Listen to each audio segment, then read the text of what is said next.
الكلام ده تماما. احنا كشعب سوداني ما عندنا مشكله مع القوات المسلحه السودانيه، احنا ما عندنا مشكله مع الجيش، احنا عندنا مشكله مع الجنرالات قاعدين على راس السوق. جنرالات البلد عباره عن ميليشيات، الخرطوم كلها ميليشيات، الخرطوم فيها 8 ولا 9 جيوش قاعده. اذا انا داير احترم هيبه الدوله واحترم الجيش ده، يبقى لابد انه تحصل عمليه بتاعت اصلاح امني داخل المنظومه الامنيه، وكل الميليشيات يدخل جوا والقوات المسلحه السودانيه تربى تربيه عقائديه عشان تحترم الوطن ده. لما نيجي نقول قلت احنا جند الله جند الوطن، تقول ده صدق. ما في زول في القوات المسلحه السودانيه بيوجه سلاح في وش مواطن سوداني. انت حلفت واقسمت في الكليه الحربيه على انك انت تحمي الوطن، تحمي المواطن، تحمي الشعب. وطالما انا سلمي بطلع بقول حريه سلام وعداله واستورد خيار الشعب، انت تحترم خيارك. ليش شنو انت قاعدين جنب القصر ده ما بفتح معك جنب القصر ده ليه؟ قاعدين 18 يوم ما اقنعت زول واحد، ما ضربت رصاصه ولا ضربت اي زول.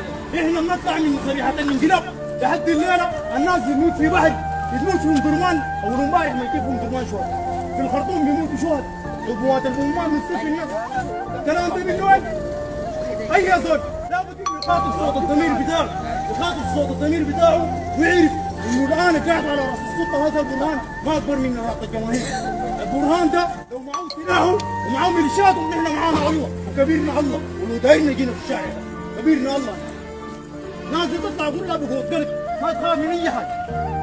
باذن الله تعالى الثوره دي منتصره باحلام الاطفال الصغار اللي قاعدين حولنا ديل عشان مستقبلهم يكون احسن، بدعوات الامهات، بحنيه الاخوات، ببساله الشباب. منتصره والله ما بقدر بيجي قدام، والله منتصره. والثوره دي قطر، والله قطر بيجي ماشي ما تركب فيه. والله التاريخ وجودك وتخجل من انك تتكلم مع ابنائك في البيت، تتكلم عن الحق ولا تتكلم عن الحريه ولا تتكلم عن الصدق. تخجل انك تتكلم مع ابنائك، تطلع عشان تكون كبير في نظر اولادك، على الاقل تطلع تامن لاولادك دول مستقبلهم، تطلع تدافع عن دوله مدنيه تحمي بلدك وتحمي وطنك وتحمي اخوك وتحمي ولدك، تحمي ولدك. دوله بتاعت قانون ومواطنه. الدوله المدنيه ذاته هي في شكلها الكلي هي دولة القانون والمواطنة، ما زول رابط القانون. لكن أنا الليلة القانون اللي بتكلم عنه ده زول بيمسكني بيسرق قروشين في جيبي. القانون اللي بتكلم عنه ده زول بيبتدي زي المدني أو زي العسكري، وكنت أقابل الوطني صحيح بيسرق حقي، يسرقني ويدقني. زول بيغتصب، زول بيقتل.